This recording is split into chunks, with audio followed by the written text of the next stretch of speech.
चलिए अभी देखते हैं। नेक्स्ट है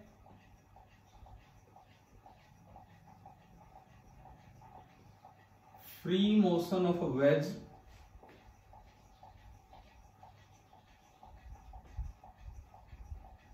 due to a block placed on it.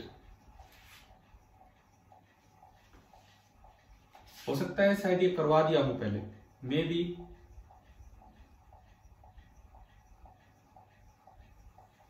ये एक वेज है, ये सरफेस स्मूथ है और ये वेज भी स्मूथ है, इस तरह का। इसके ऊपर आपने कोई ब्लॉक रख दिया, मान लो ये एंगल, ये मास है m1, ये एंगल है थीटा, और इसके ऊपर एक, इसी के ऊपर हमने एक ब्लॉक रख दिया जिसका मास है m2। मैं शायद हो सकता है इस टाइप का चीज डिस्कशन कर भी चुके हूं। जस्ट फॉर होमवर्क हम आपको दे रहे हैं क्वेश्चन। बताओ अपने आप अगर इनको फ्री छोड़ दिया तो m1 किधर चलेगा, लेफ्ट की तरफ या राइट की तरफ? m1 लेफ्ट की तरफ चलेगा या राइट की तरफ? बोलो। राइट की तरफ। इसकी एक्सेलरेशन सपोज a0 है। यार मुझे लगता है मैंने करवाया था एक दिन ये सवाल।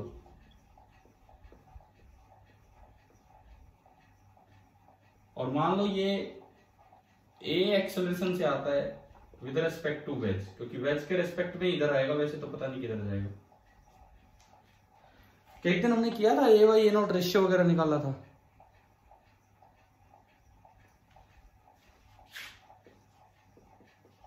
अब आपको जो मैं क्वेश्चन दे रहा हूं ये है कि find the values of a and a0। किया हुआ है तो भी ठीक है, नहीं किया हुआ है तो भी ठीक है। आपको ये अलग अलग वैल्यूज निकालनी है, a की और a0 की। ये पहला सवाल है जो आज आपको ट्राई कर लेना है अगली क्लास से पहले। देखो मैंने जो आपको टाइमिंग रखा है, दोनों के बीच में गैप रखा है, तो अगली क्लास से पहले अगर हो पाए तो ये क्वेश्चन अपना ट्राई करके रखना, ठीक है। क्वेश्चन नंबर 2,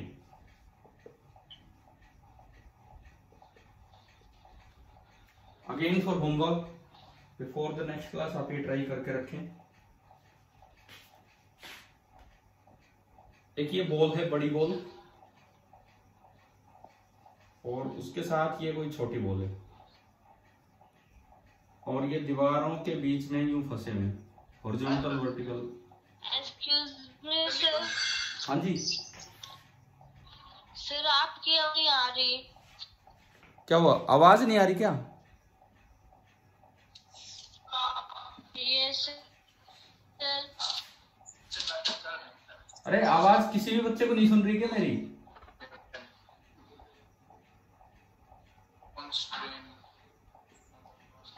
हेलो, क्या मेरी आवाज नहीं सुन पा रहे हैं आप लोग?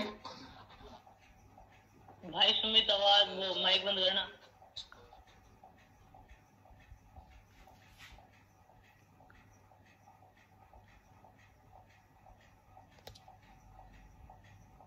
एक बार ये बताओ कि मेरी आवाज आ रही है कि नहीं आ रही है आपके पास?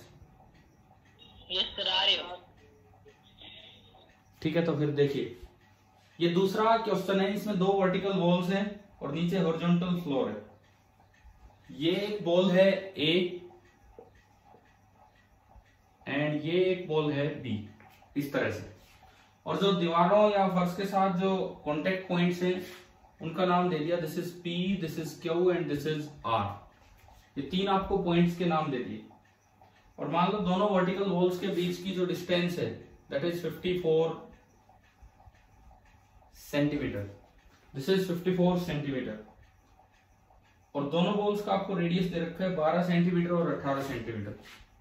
Radius of ball A that is 12 centimetre and radius of ball B that is 18 centimetre. ये हमें दे दिया गया कि बॉल A का रेडियस, बॉल B का रेडियस। मास भी दे रखे हैं कि mass of ball A is 15 kg and mass of ball B this is 60 kg। Ball A का मास है 15 kg एंड बॉल बी का मास है 60 kg। तो आपको बी बॉल जो है उस पे कितना कितना कॉन्टेक्ट फोर्स दीवार ने और वॉल ने लगाया होगा, मतलब फ्लोर ने और बॉल ने लगाया होगा, ये आपको कैलकुलेट करना है। जी ले लेना है 10 मीटर पर सेकेंड स्क्वायर। फाइंड, सब कुछ स्मूथ है यहां, normal contact force on the ball be at points Q and R। देखो मैं 2 सवाल आपको अगली क्लास के लिए होमवर्क में देके अभी छोड़ रहा हूं, क्योंकि बीच में 1 घंटे से ज्यादा का गैप है, तो आप ये करेंगे ट्राई। एक बार देखो दोनों क्वेश्चन आ गए हैं क्या समझ में, क्या क्या दिए हमने। हाँ भाई, दूसरा सवाल किस पे बेस्ड है? दूसरा सवाल किस पे बेस्ड है? Yes sir. सर 1 मिनट रुको।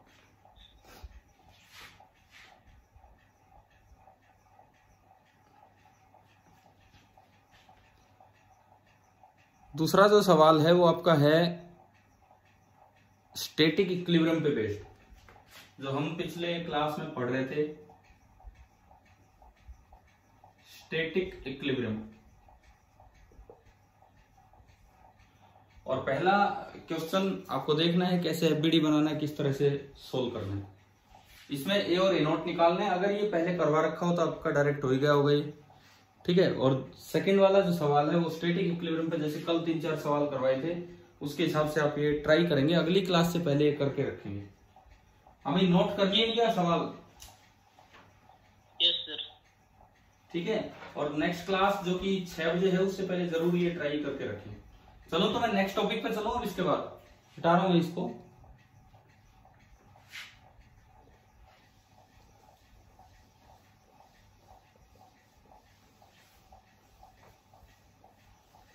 देखिए जो अगला टॉपिक एक बड़ा इंपॉर्टेंट टॉपिक है,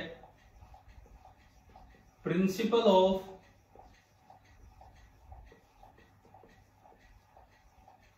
लीनियर मोमेंटम कंजर्वेशन।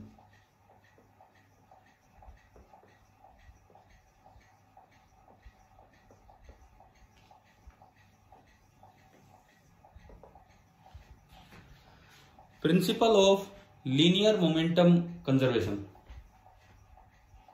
ये हो सकता है 9th क्लास में भी ये प्रिंसिपल आया हो, कि जैसे कोई भी सिस्टम है, कोई भी ये सिस्टम है जिसके अंदर 2, 3, 4 कितने भी पार्टिकल हो सकते हैं, this is a system of particles. हमें इंटरनल फोर्स नहीं देखने, हमें इंटरनल फोर्स नहीं देखने हैं। अगर if net external force acting on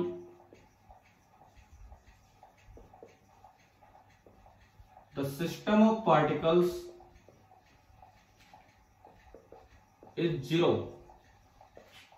अगर नेट एक्सटर्नल फोर्स जितना बाहर से फोर्स लग रहा है उनका रिजल्टेंट सम 0 हो, तो जो linear momentum of the system है वो कंजर्व रहेगा। Then linear momentum of the system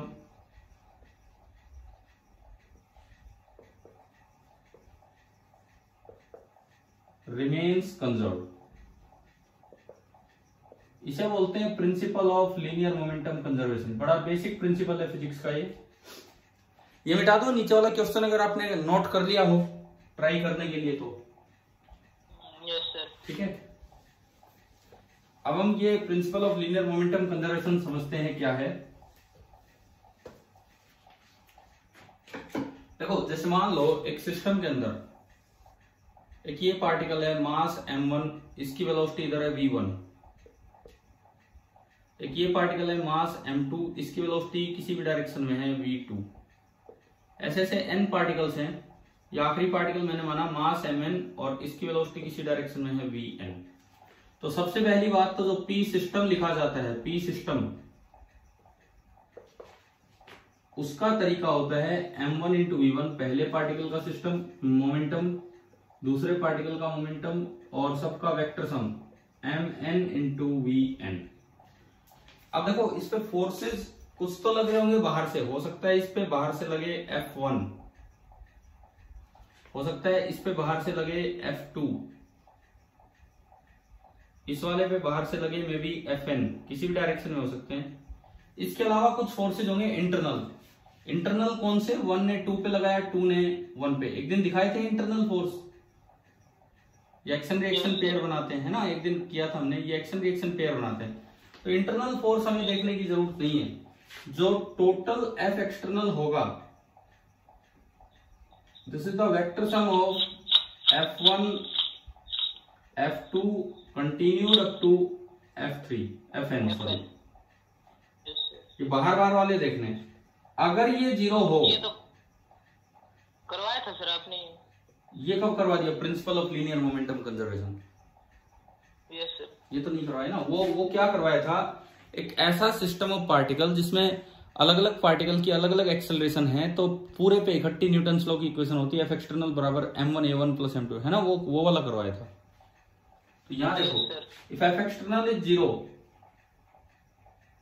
F external by Newton's second law, by Newton's law second, F external को मैं लिख सकता हूं d/dt ऑफ P सिस्टम। भाई न्यूटन सेकेंड लॉ ये होता है F बराबर dp/dt, एक सिस्टम के लिए वो इस फॉर्म में होता है, ठीक है। और अगर F एक्सटर्नल 0 है, अगर F एक्सटर्नल 0 है, इसका मतलब d/dt ऑफ P सिस्टम 0 हो गया। और किसी चीज का डिफरेंशिएशन 0 होता है, किसी चीज का अगर डिफरेंशिएशन 0 है, इसका क्या मतलब है? कांस्टेंट है। इसका मतलब P system is constant, so P initial is equal to P final. This is known as the principle of linear momentum conservation. बड़ा बेसिक प्रिंसिपल है फिजिक्स का। जब भी एक्सटर्नल फोर्स 0 होगा तो ये नेट मोमेंटम को आप कंजर्व करवा सकते हो, ठीक है। जैसे हम इस चीज को अप्लाई करते हैं, किसी सवाल में अप्लाई करते हैं, देखते हैं क्या होगा।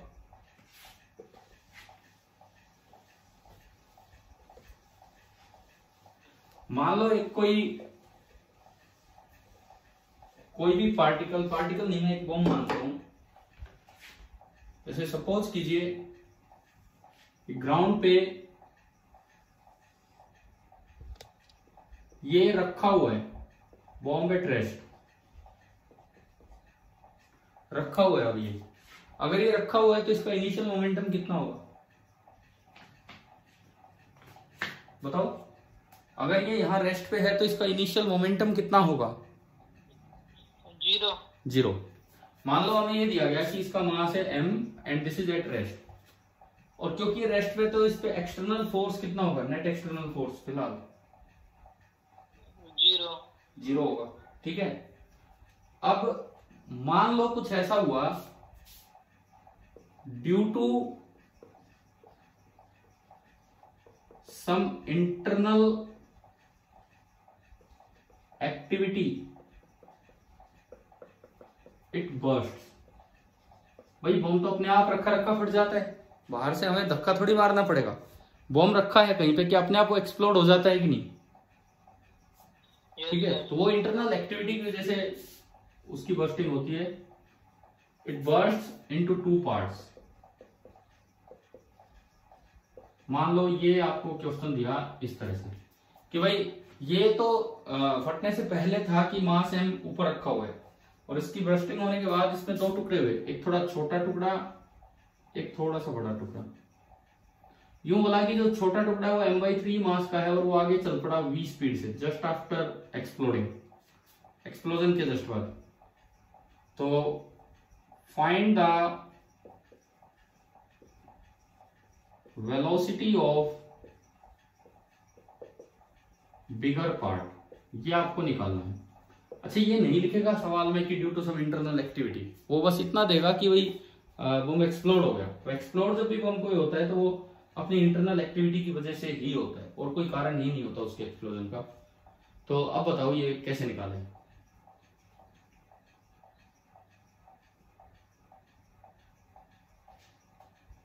क्या करना चाहिए यहाँ पे? सबसे पहली बात, जब भी कोई बम एक्सप्लोड होगा तो क्या उस पर कोई बाहर से एक्सटर्नल फोर्स लग रहा है? बताओ। एक बम रखा था, रेस्ट पे रखा था और वो एक्सप्लोड हो गया अपने इंटरनल एक्टिविटीज की वजह से, तो क्या कोई एक्सटर्नल फोर्स लगा है कि नहीं लगा इस बम पे? हाँ सर। तो अब देखो, सिस्टम ये बॉम्ब है, एफ एक्सटर्नल 0, इसका मतलब P initial is equal to P final. यही तो मतलब है कि भाई मोमेंटम कंजर्वेशन हम अप्लाई कर रहे हैं, बाय मोमेंटम कंजर्वेशन आप ये चीज अप्लाई कर रहे हैं, P initial is equal to P final. जब ये रेस्ट पे था तो P इनिशियल कितना होगा? 0। जब ये एक्सप्लोड हो गया, ये v स्पीड से चला, इसकी स्पीड मान लो v डैश है, जो दिया नहीं है सवाल में, हमने अपने आप मानी कि इसकी स्पीड है v डैश। मास कितना बचा होगा इसका? इस टुकड़े का मास कितना बचा होगा? 2m/3। 2m/3। ये जो मैं ब्लू कलर से लिख रहा हूँ खुद हम निकाल रहे हैं। अब P फाइनल लिखते हैं, आगे वाली डायरेक्शन को पॉजिटिव मानते हुए, क्योंकि मोमेंटम एक वेक्टर क्वांटिटी है। P फाइनल, तो पहले ये बड़े वाले टुकड़े का तो होगा 2m/3 into V dash plus m/3 into V. बताओ, P इनिशियल P फाइनल लिखने आ गया आपको? ठीक है। अब मोमेंटम कंजर्वेशन इक्वेशन लगा दो, P इनिशियल 0 और P फाइनल है 2m/3 into V dash plus m/3 into V. m/3 common आके हट जाएगा, 0 की साइड जाके खत्म हो जाएगा, तो 0 बराबर 2v डैश प्लस v। यहां से आप देखते हो तो v डैश आ रहा है माइनस v/2। माइनस आने का क्या मतलब है? माइनस आने का क्या मतलब है? अपोजिट डायरेक्शन में। तो इसका मतलब आंसर होगा कि वेलोसिटी तो v/2 है, लेकिन राइट की तरफ नहीं, राइट की तरफ नहीं, वो किधर होगी आपकी? लेफ्ट की तरफ। तो आप बताओ, principal of linear momentum conservation समझ में आ रहा है? क्या चीज है, कैसे अप्लाई करना है ये? ठीक है। ये प्रिंसिपल लगाने से पहले ये देखा करो कि भाई नेट फोर्स, एक्सटर्नल फोर्स उस पर 0 है कि नहीं। क्लियर हुआ ये यहां तक? देखिए अगला क्वेश्चन लेते हैं। कोई डाउट हो तो आप पूछ लेना भाई इसमें, ये जिस भी तरह से हम लगा रहे हैं। नेक्स्ट जो क्वेश्चन हम लेंगे उसमें इस बॉम्ब को फेंक देंगे, मतलब रेस्ट पे नहीं छोड़ेंगे। दिवाली पे देखा होगा ना, पटाखे बच्चे फेंक के हवा में भी छुटाते रहते हैं, ठीक है? यस तो उस तरह का कोई सिस्टम मानते हैं। सपोज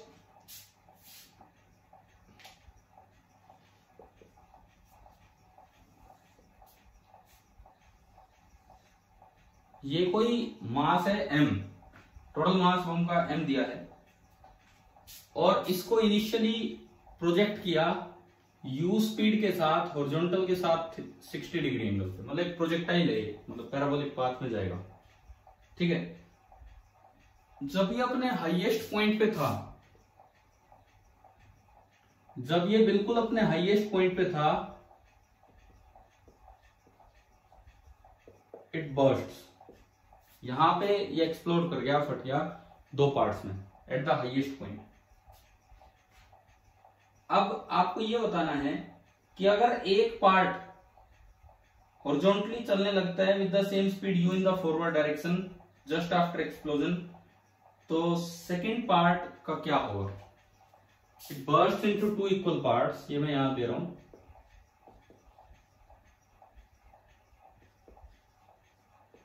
दो इक्वल पार्ट्स में इसके टुकड़े हो गए, और एक पार्ट बोला है, ये बॉम्ब अभी आगे जा रहा था, देखिए ये जो बॉम्ब अभी आगे जाने लग रहा था at the highest point you. Just after explosion एक जो पार्ट है, उन 2 इक्वल पार्ट्स में से एक पार्ट सीधा आगे की तरफ रवाना हो गया विद द स्पीड u। तो आपको ये बताना है कि सेकेंड पार्ट की स्पीड क्या होगी। मैं लिख देता हूं यहां पे कि just after explosion at the highest point,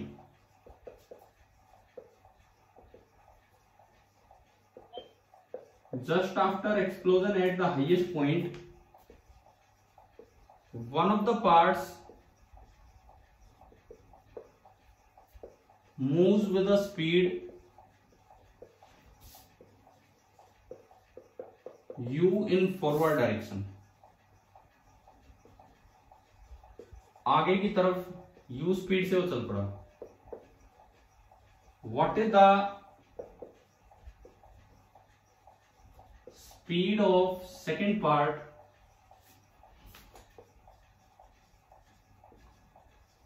just after the explosion? ये हमारा सवाल है. टुकड़े होने के जस्ट बाद सेकंड पार्ट की स्पीड क्या होगी? अगर पहले पार्ट का हाल ये है, ये दिया गया.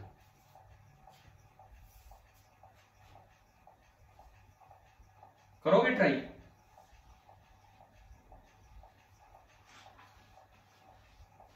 Yes sir. ठीक है, कीजिए एक बार ट्राई, फिर मैं बताता हूँ 2 मिनट बाद.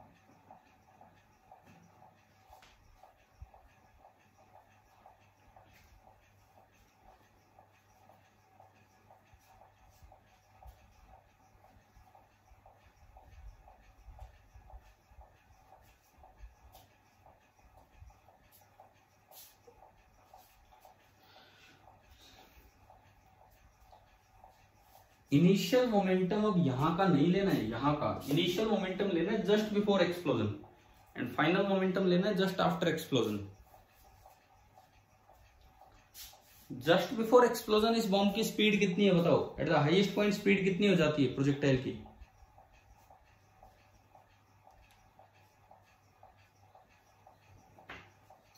At the highest point speed कितनी हो जाती है प्रोजेक्टाइल की? हम अगर किसी बॉम्ब को, किसी पार्टिकल को यू स्पीड से थीटा एंगल पे फेंका है तो एट द हाईएस्ट पॉइंट उसकी स्पीड कितनी हो जाती है बताओ? 0. 0 कैसे हो जाती है? At the highest point speed 0 कैसे हो जाएगी? वर्टिकल स्पीड 0 होगी, हॉरिजॉन्टल थोड़ी 0 होगी. क्या हमने ये पढ़ा है कि प्रोजेक्टाइल में पैराबोलिक पाथ में हॉरिजॉन्टल वेलोसिटी चेंज नहीं होती है? बताओ, कुछ याद आ रहा है क्या इस तरह का? भाई इसके 2 कंपोनेंट आपने किए, ये u cos 60 डिग्री यानी कि u/2, और ये u sin 60 डिग्री यानी कि √3/2u. पहले ये बताओ, यहां तक आया समझ में? ठीक है. At the highest point vertical velocity खत्म होती है, हॉरिजॉन्टल वेलोसिटी तो पूरी पूरी रहती है, तो u/2 रहेगी. तो आप ये बताओ, just before explosion, just before explosion इसका इनिशियल मोमेंटम कितना है? T initial. पूरा मास m इकट्ठा है और आगे की तरफ जा रहा है u/2 स्पीड से, तो आगे वाली डायरेक्शन को पॉजिटिव मानते हुए होती है. P इनिशियल कितना होगा सर? mu/2. mu/2. अब हम बात करते हैं just after the explosion. Explosion हुआ इंटरनल फोर्सेस की वजह से. जस्ट आफ्टर द एक्सप्लोजन बोला है कि 2 टुकड़े हुए, 2 इक्वल पार्ट्स. इक्वल पार्ट्स मतलब दोनों का मास होगा m/2 और m/2, और एक टुकड़ा आगे की तरफ रवाना हो गया u स्पीड से. यही लिखा है इस सवाल में कि जस्ट आफ्टर द एक्सप्लोजन एक टुकड़ा आगे की तरफ चल पड़ा u स्पीड से. दूसरे टुकड़े की स्पीड मुझे नहीं पता, मैं v' मान लू आगे की तरफ. नेगेटिव आएगा तो पीछे अपने आप हो जाएगा. ठीक है. अब आप लिखवाओ जस्ट आफ्टर एक्सप्लोजन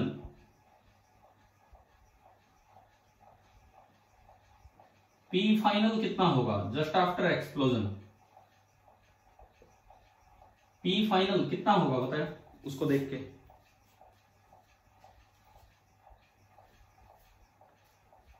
बोलो भाई, just after explosion m/2 plus s/2. m/2 into V dash plus m/2 into U. ठीक है, P इनिशियल हमने लिख दिया, P फाइनल हमने लिख दिया। ये P जो लिखे गए हैं ये हॉरिजॉन्टल डायरेक्शन में है कि वर्टिकल डायरेक्शन में है? ये जो P लिखे गए हैं ये हॉरिजॉन्टल डायरेक्शन में है कि वर्टिकल डायरेक्शन में है? बताओ। सारे के सारे हॉरिजॉन्टल डायरेक्शन में है।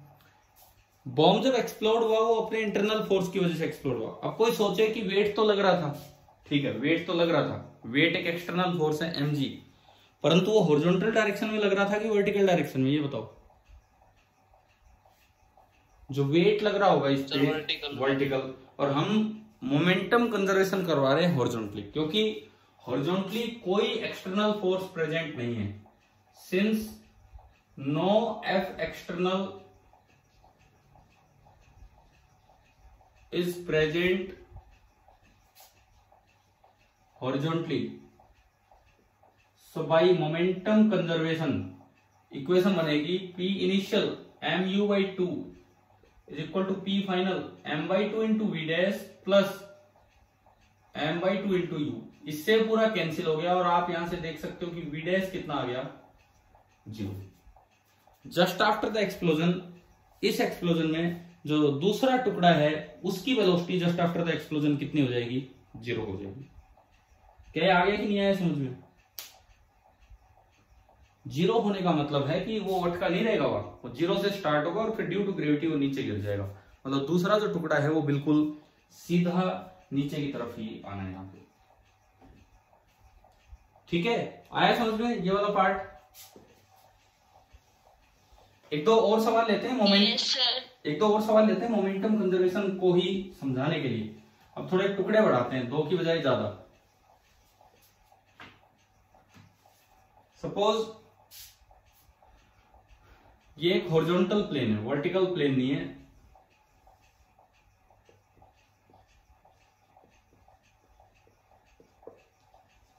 This is a horizontal plane. यहां पे कोई अगेन एक बॉम्ब है वो रखा हुआ है और उसका मास है m। This is at rest. अब क्वेश्चन ने दिया कि भाई इसके 3 टुकड़े हो गए, अपने आप होंगे जब भी बर्स्टिंग होगी। इसके 3 टुकड़े हो गए और तीनों इक्वल पार्ट्स हैं और तीनों एक दूसरे से 120 डिग्री पे चले। आफ्टर द एक्सप्लोजन एक पार्ट इधर गया, एक पार्ट इधर गया और एक पार्ट इधर गया। 3 equal parts moving at 120 degree with the adjacent. Side वाले के साथ 120 डिग्री पे ये 3 चले। पहले ये पार्टिकल रेस्ट पे था। अब मान लो इनमें से इन्हीं 2 की वेलोसिटी v है, तो आपको ये बताना है, या चलो मान लो तीसरा दिया ही नहीं, 3 इक्वल पार्ट्स जिनमें से ये दे दिया हमें, एक v स्पीड से इधर जा रहा है और एक v स्पीड से इधर जा रहा है और ये एंगल है 120 डिग्री। थोड़ा सा मैं क्वेश्चन चेंज कर रहा हूं ये। अब ठीक है, बस ये 2 पार्ट मुझे दिखाए गए हैं, एक ये। तो find the velocity of third part.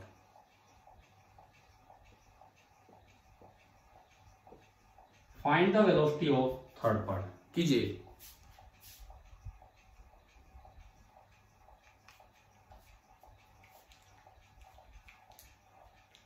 मतलब मैं केवल मोमेंटम कंजर्वेशन की प्रैक्टिस करवा रहा हूं आपसे कि भी किस तरह से अप्लाई करना है।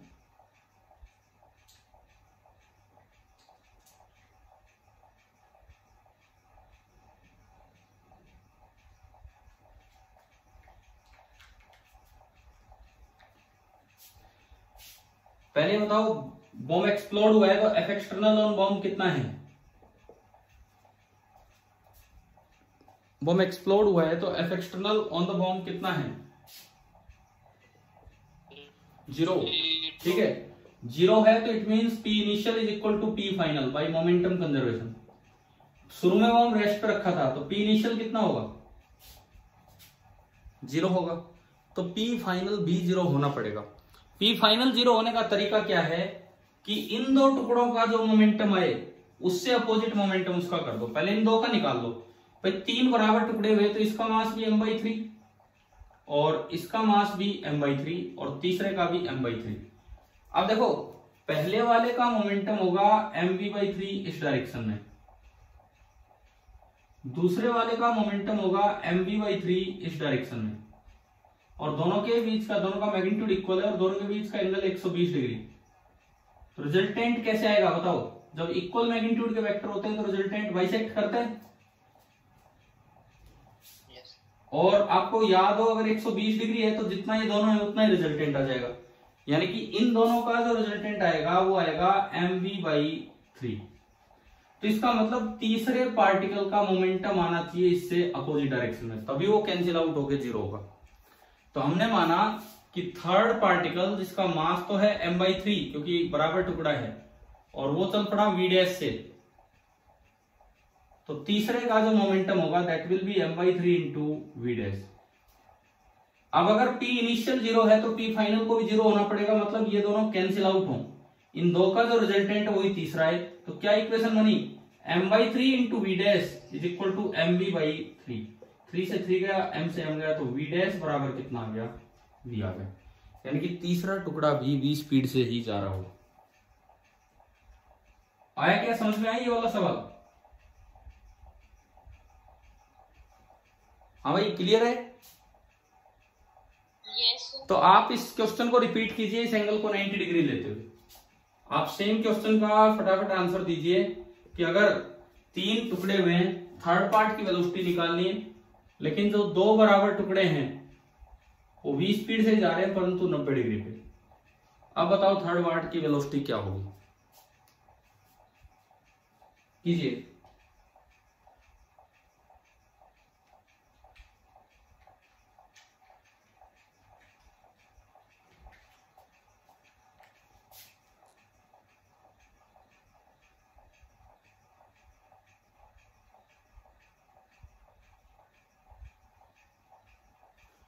फिर से रेस्ट पे था तो p इनिशियल 0, इन दो का आप सम करोगे, इन दो का आप सम करोगे mv/3 और mv/3 लीनियर मोमेंटम, तो इन दो का रिजल्टेंट आएगा √2 टाइम्स mv/3 इधर। तो जो तीसरा पार्टिकल है वो अपोजिट डायरेक्शन में जाना चाहिए ताकि कैंसिल हो, और तीसरे का मोमेंटम है m/3 into v'। Again p final 0 है तो आपने इनको इक्वेट किया, m/3 into v' is equal to √2 times mv/3। m/3 से m/3 गया और v' आपका निकल गया √2। बताइए समझ में आ गया कि नहीं है? yes, ठीक है।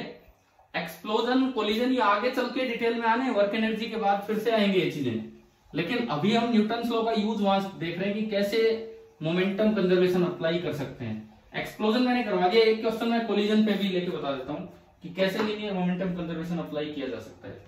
सपोज ये एक मास है 2 kg का, ये आगे की तरफ जा रहा था विद वेलोसिटी ऑफ 5 मीटर पर सेकेंड, इस तरह का है, कहीं भी स्पेस में या ग्राउंड पे चल रहा है। इसके सामने एक और मास रखा हुआ है 1 kg का, लेकिन वो रेस्ट पे है। अब एक्सप्लोजन नहीं, अब कोलिजन होगा।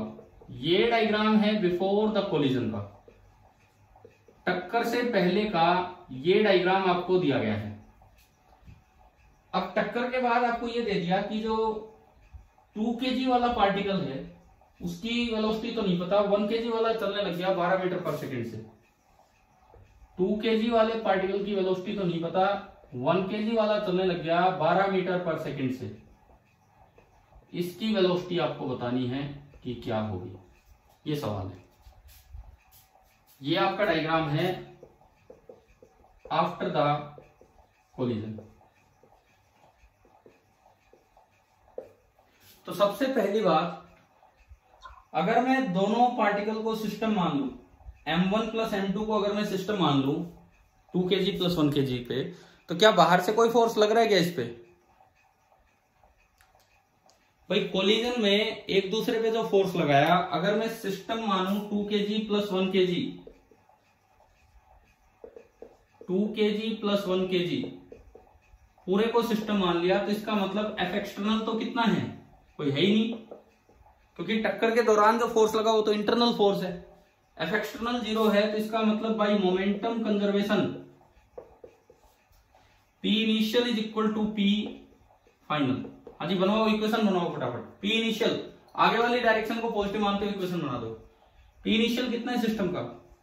2 × 5 + 1 × 0। आ गया समझ में कैसे लिखा है? M1 V1 M2 V2। आ रहा है कि नहीं आ रहा है समझ में? बोलो। अगर अपोजिट डायरेक्शन में कोई होता तो नेगेटिव लिख देते, बराबर 2 × V डैश, V डैश नहीं पता मुझे तो मैंने V बोला है तो V बोल दो, प्लस 1 × 12। यहां से बताओ फटाफट कि V कितना आ रहा है? 20 is equal to 2V + 12, 5 2 10, sorry 20 नहीं 10। तो यहां से 2V आ गया -2। V कितना आया? -1 मीटर/सेकेंड। -1 मीटर/सेकेंड का क्या मतलब है कि जो इसकी वेलोसिटी होगी वो 1 मीटर/सेकेंड इधर की तरफ होगी। तो ये एक्सप्लोजन और कोलिजन, इस तरह के क्वेश्चंस कैसे सोल्व होते हैं भाई मोमेंटम कंजर्वेशन, क्या ये सभी को क्लियर हुआ कि नहीं इस क्लास से? Yes sir. ठीक है। Principal of linear momentum conservation कब लगाना है? जब एफ एक्सटर्नल 0, और अगर वर्टिकल डायरेक्शन में एफ एक्सटर्नल लग भी रहा है तो हॉरिजॉन्टल डायरेक्शन में एफ एक्सटर्नल 0 है तो आप उस डायरेक्शन में भी मोमेंटम कंजर्वेशन अप्लाई कर सकते हो। चलो ये बताओ, ये 40 मिनट की क्लास समझ में आई आपको पूरी? ठीक है। एक मैंने 2 क्वेश्चन आपको होमवर्क में दिए हैं, वो 2 क्वेश्चन अपने करके रखें, प्लस अभी हम दोबारा मिलेंगे 6 बजे, तब तक आप ये 2 क्वेश्चन करके रखिए। और 6 से 6:40 एक और क्लास का टाइम है, उसमें भी एक नया कॉन्सेप्ट सीख रहे होंगे इसी का, लेकिन आप तब तक ये 2 सवाल अपने करके रखिए, ठीक है। और मैं ये वीडियो अपलोड कर दूंगा तब तक। Thank you.